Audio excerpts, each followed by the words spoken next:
Hello friends, வணக்கம். இன்றைக்கி நம்ம என்ன பார்க்க போகிறோம்னா ராகி தோசை தாங்க பார்க்க போகிறோம். ரொம்ப உடம்புக்கு ரொம்ப ஹெல்த்தியானது, ரொம்ப டேஸ்ட் நல்லா டிஃப்ரெண்ட்டாக நல்லாயிருக்கும். உங்களுக்கு இதில் இரும்பு, நார் சத்து எல்லாமே உங்களுக்கு இருக்குது, எல்லா சத்துமே இருக்குது. சுகர் பேஷண்ட்டு இருக்கிறவங்க கண்டிப்பாக அது ரொம்ப விரும்பி சாப்பிட்லாம். நார்மலாக தோசை சாப்பிட்றதுக்கு கொஞ்சம் டிஃப்ரெண்ட்டாக வெரைட்டியாக செஞ்சு சாப்பிட்ட மாதிரி இருக்கும். டேஸ்ட் நல்லாயிருக்கும், உடம்புக்கு ஆரோக்கியமானதும் கூட. பாருங்கள், இது வந்து கேஸ்ட் அண்ட் கல்லில் சுட்டது. எவ்வளோ நல்லா உருட்டி வருது பாருங்கள். உங்களுக்கு லைட்டாக எண்ணெய் தொட்டால் போதும், ரொம்ப வருது பாரு. இதுக்கு வந்து தொட்டுக்கு வந்து எது வேணாலும் வச்சு சாப்பிட்லாம். நான் வந்து இன்றைக்கி தேங்காய் சட்னி, தக்காளி சட்னி வச்சுருக்கேன். ரொம்ப டேஸ்ட் நல்லாயிருக்கும். தேங்காய் சட்னி அரைக்க கூட நான் எப்படின்னு காமிக்கிறேன். வீடியோ வந்து ஸ்கிப் பண்ணால் பாருங்கள். வீடியோவுக்கு நிறைய வந்து டிப்ஸ் நான் சொல்லியிருப்பேன். ரொம்ப டேஸ்ட் நல்லாயிருக்கும். உங்களுக்கு நீங்கள் வெறும் தேங்காய் சட்னி கூட தொட்டு சாப்பிட்லாம். ஆனால் எனக்கு தக்காளி சட்னி பிடிக்க நான் செஞ்சுருக்கேன். வாங்க வீடியோக்குள்ளே போகலாம். இது ராகி தோசை குழந்தைங்க முதற்கொண்டு பெரியவங்க வரைக்கும் சாப்பிட்லாம். மெயினாக சுகர் பேஷண்ட் சாப்பிட்லாம். உடம்பு டயட் பண்ணுறவங்க கூட இதை சாப்பிட்லாம். இது காலையில் தான் சாப்பிட்ணும் செய்வாங்க, நைட்டும் சாப்பிட்லாம். உடம்புக்கு ரொம்ப ஹெல்த்தியானது. ஏற்கனவே நம்ம சேனல் வந்து அந்த ராகி மாவு வச்சு நம்ம 4 வகையான வெரைட்டியான டிஃப்ரெண்ட்ஸை இது பண்ணியிருக்கேன், டிஸ்கஸ் பண்ணியிருக்கேன். உங்களுக்கு அதுவும் லிங்க் டிஸ்கிரிப்ஷன் தரேன், செக் பண்ணிக்கிறேன். வாங்க வீடியோக்குள்ளே போகலாம்.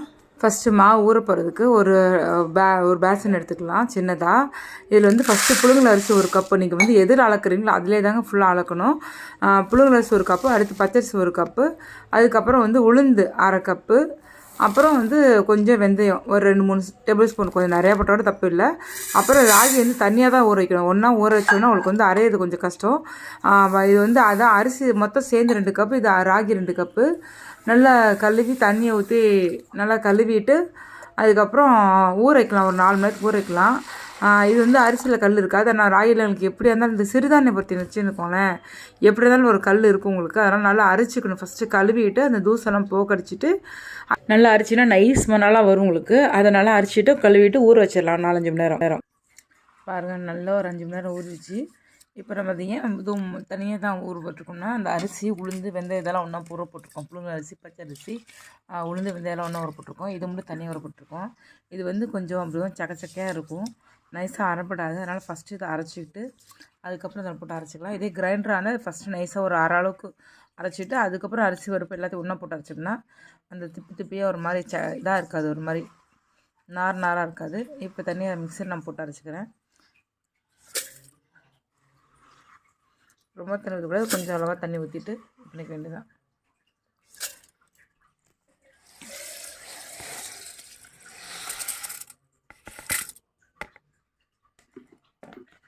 இப்போ இது கூட நம்ம சேர்த்து உப்பு இப்போயே போட்டு அரைச்சிக்கலாம். எப்போவுமே உப்பு போட்டு அரைச்சிக்கிறேன்.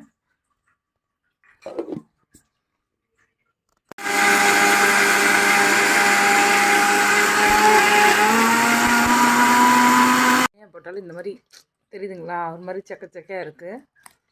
நம்ம என்ன பாதி கூட போட்டுக்கலாம் சின்ன ஜாரில். இதெல்லாம் மேலே உள்ளதான் தள்ளிட்டு கொஞ்சம் தண்ணி ஊற்றி அரைச்சிக்கலாம். நம்ம அரிசி வந்து தண்ணி கம்மி பண்ணிக்கலாம்.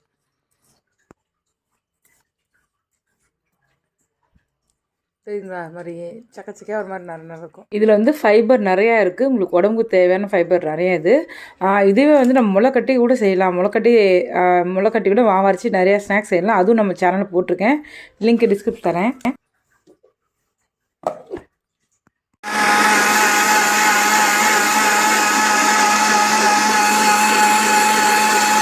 பாருங்கள், இப்போ இந்த அளவுக்கு இதில் நைஸ் அரைஞ்சிருச்சு. ஏன்னா நம்ம இது மட்டும் தனியாக போட்டு அரைச்சா அது மாதிரி அரைஞ்சிரும். இல்லாட்டினா உங்களுக்கு அது அரையாது, ஒரு மாதிரி திப்பியாக இருக்கும்.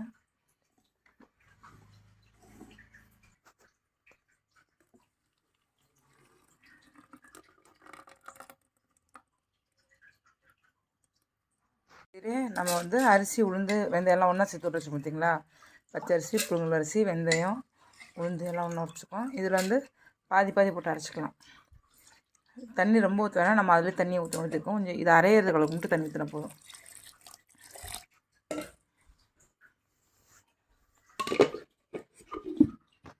பாருங்கள், இது வந்து ரொம்ப நைஸாலாம் தேவையில்லை. இதில் கொஞ்சம் ஓரளவுக்கு நைஸாக கொஞ்சம் லைட் குறை இருந்தால் போதும் உங்களுக்கு. தோசை மாப்பா தான் அதுக்கு தான் இருக்கணும் உங்களுக்கு. ரொம்ப இது நைஸாக இருக்கக்கூடாது. நம்ம அதுக்கு நைஸாக அரைச்சாச்சு. அதை இதை வலிச்சிட்டு அடுத்த வீடு ஊற்றிக்கலாம். உங்களுக்கு மிச்சம் இருக்கிற அரிசி சேர்த்து அரைச்சிடலாம். இது நீங்கள் இது இட்லிக்குன்னா இன்னும் கொஞ்சம் பார்த்து தண்ணியெல்லாம் கம்மி பண்ணி தான் அரைக்கணும். இது தோசைக்குனால ஓகே தான், தண்ணி அரைச்சா பரவாயில்ல. ஆனால் இட்லிக்குன்னா இன்னும் கம்மியாக உங்களுக்கு தண்ணி ஊற்றி அரைக்கணும். அது நம்ம சேனல் ஏற்கனவே போட்டிருக்கேன். அதிலே நிறைய 4-5 ஸ்நாக்ஸ் பண்ணலாம் உங்களுக்கு. உங்களுக்கு இது எல்லாமே லிங்க்கு டிஸ்கிரிப்ஷன் தரேன், செக் பண்ணிக்கோங்க. மிக்சியில் போட்டால் சல்லுன்னு அரைச்சிடலாம். ஆனால் என்ன, நம்ம வந்து கிரைண்டரில் ஆட்டுற அளவுக்கு மாவு காணாது. மிக்சியில் அரைச்சி அதுக்கு தகுந்த மாதிரி தான். அதே கிரைண்டரில் ஆட்டினா அது கொஞ்சம் மாவு நல்லாவே காணும் உங்களுக்கு. நல்லா பாருங்கள், மணி வந்து 4:30 தான் ஆகுது. 4:20 தான் ஆகுது. அதாவது நைட் டிஃபன் பண்ணணுன்னா நம்மளுக்கு வந்து எப்படி 4:20 தான் ஆகுது இப்போ மணி. இப்போ நம்ம நைட்டு 7 மணிக்கெலாம் டிஃபன் சாப்பிட்னா நல்லா எனக்கு ஒருத்தன் கை பிடிக்கும், ஒருத்தங்க பிடிக்காது. என் கைக்கு வந்து நல்லா பிடிக்கும். நல்லா இப்படி கையில் நல்லா பீட் பண்ணணுன்னு வச்சுக்கோங்களேன், நல்லா மிக்ஸ் ஆகிரும். டக்குன்னு சீக்கிரம் பொங்கி வரும். உங்களுக்கு நான் காமிக்கிறேன் பாருங்கள். அது இல்லாமல் சிறுதானியம் வந்து கொஞ்சம் சீக்கிரமே பொங்கிடும். ஒருத்தங்க கைக்கு பொங்காது, ஆனால் எனக்கு நல்லா பொங்கும். ஒரு 2 மணி நேரம் இருந்தாலும் போதும். அதனால தான் நான் இப்போ 4:30 மணிக்கு நான் ஆட்டே அரைச்சேன். நல்லா இப்படி கையில் பீட் பண்ண வச்சுக்கோங்களேன். இட்லிக்காக இருந்தாலும் எதுக்காக இருந்தால் நல்லா கையில் பீட் பண்ணால் நல்லா ப்ளஃபியாக ஸ்பாஞ்சியாக வரும். மாவு பொங்காது. இந்த குளிர்காலம் மழை காலத்துலாம் பொங்காது உங்களுக்கு. அப்போ இந்த மாதிரி நல்லா பீட் பண்ணால் பொங்கிடும் உங்களுக்கு. வழக்கம் போல் சொல்கிற ஐடியா தான். நம்ம மாவு அரைச்சி முடித்தோடனே எவ்வளோ இருக்குதோ அது நல்லா இது பண்ணிவிட்டு ஒரு கோடு போட்டுடணும். நம்மளுக்கு இப்போ இந்த அளவுக்கு பொங்கினா போதும். இதுக்கு மேலே ரொம்ப பொங்கினா பிடிச்சிரும். இது வந்தோடனே மாவு எடுத்து ஃப்ரிட்ஜில் வச்சுக்கலாம், ஊற்றிக்கலாம், யூஸ் பண்ணிக்கலாம். மாவு நல்லா பொங்கிடுச்சு. இப்போ ஹோட்டல் ஸ்டைலில் நம்ம வந்து தேங்காய் சட்னி எப்படி இறக்கலாம் பார்க்கலாம். நம்மளுக்கு தேவையான தேங்காய் பொட்டுக்களை எடுத்துகிட்டு, தேங்காயோட பொட்டுக்கள் கொஞ்சம் கம்மியாக இருந்தால் ஓகே தான். அப்புறம் பச்சை மிளகா காரத்துக்கு தேவையானதான் 2 பச்சை மிளகா எடுத்துருக்கேன், 4 கீத்து தேங்காய், அப்புறம் ஒரு 3 சின்ன வெங்காயம், அப்புறமேட்டு பார்த்திங்கன்னா கொஞ்சம் 2-3 துண்டு இஞ்சி, சின்ன துண்டு பிட்டு துண்டு, அப்புறம் 4-5 பல்லு பூண்டு தோல் உரிக்காமல் போட்டுக்கலாம், ரொம்ப டேஸ்ட் நல்லாயிருக்கும். கொஞ்சம் உப்பு, இதெல்லாமே சேர்த்து போட்டு உங்களுக்கு நல்லா கொஞ்சம் கருவேப்பிலை இதெல்லாம் சேர்த்து போட்டு ஃபஸ்ட்டு குறைன்னு கொஞ்சம் அரைச்சிக்கணும். அதுக்கப்புறமேட்டு தண்ணி ஊற்றி நல்லா தள்ளிட்டு அரைச்சிட்டிங்கன்னா சுவையான சூப்பரான தேங்காய் சட்னி ஹோட்டல் ஸ்டைலில் ரெடிங்க. நமக்கு வந்து ஹோட்டலில் அரைக்கிறது கொஞ்சம் டிஃப்ரெண்ட்டாக தெரியும், நம்ம வீட்டில் அரைக்கிறது கொஞ்சம் ஒரு மாதிரியாக இருக்கும். ஆனால் இதுதான் இந்த ஹோட்டலில் அரைக்கிறதுக்கும் வீட்டில் அரைக்கிறது டிஃப்ரென்ஸ் என்னென்னா, இந்த வெங்காயம் போடுறதான், வெங்காயம் இஞ்சி போடுறதாங்க. உங்களுக்கு பூண்டெல்லாம் மேட்சஸாக போடுவோம். அப்புறம் பாருங்கள், இதை தாளிச்சிக்கலாம். தக்காளி சட்னி ஏற்கனவே உங்கள் சேனலில் போட்டிருக்கேன், அது லிங்க் நான் டிஸ்கிரிப்ஷன் தரேன். இப்போ நான் வந்து தக்காளி சட்னி அரைச்சிட்டேன். நான் அது வீடியோ எடுக்கல, உங்களுக்கு ஏற்கனவே சேனல் போட்டிருக்கோம். நான் வீடியோ லென்த்தியாக போகும், அதனால தான்.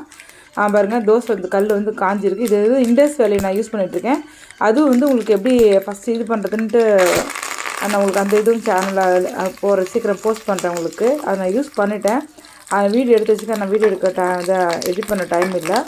பாருங்கள், நல்லா தாளிச்சிட்டு இதில் வேணால் உளுந்து கூட போட்டுக்கலாம். உளுந்து வந்து ஒருத்தவங்களுக்கு குழந்தைங்களுக்கெல்லாம் கண்டிப்பாக உளுந்து போட்டுக்கலாம். ஆனால் இது ஒருத்தவங்க கடிக்க முடியும்னு சொல்லுவாங்க. பாருங்கள், இது தக்காளி சட்னி, இது தேங்காய் சட்னி. இப்போ நம்ம அரைச்சது வேணா நல்லா போடுறப்ப நல்லா கடித்து சாப்பிட்ற போனோம்னா நல்லாயிருக்கும். அவ்வளோதான். பாருங்கள், தோசை எவ்வளோ சூப்பராக பக்கா வருதுன்னு பார்க்கலாம். ரெண்டுமே ஃபஸ்ட்டு தாளித்து அதெல்லாம் கிண்டி வச்சுக்கலாம். உங்களுக்கு அடுத்து மாவு எடுத்துக்கலாம். உங்களுக்கு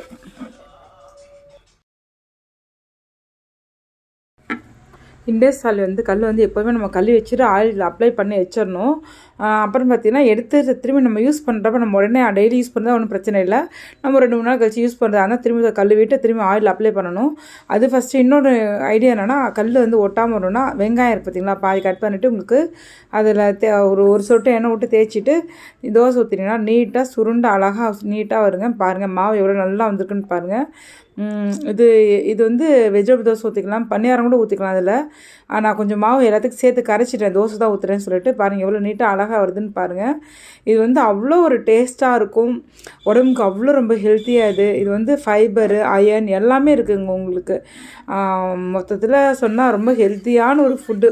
நம்ம வெறும் அரிசியிலே செய்கிறதுக்கு குழந்தைங்களுக்கு டிஃப்ரெண்ட்டாக பண்ணி கொடுக்கலாம். ஏன்னா இப்போல்லாம் சின்ன குழந்தைங்களுக்கு கூட சுகர் இருக்குதுங்க, ரொம்ப கஷ்டமாக இருக்குது அதெல்லாம் கேட்குறதுக்கு.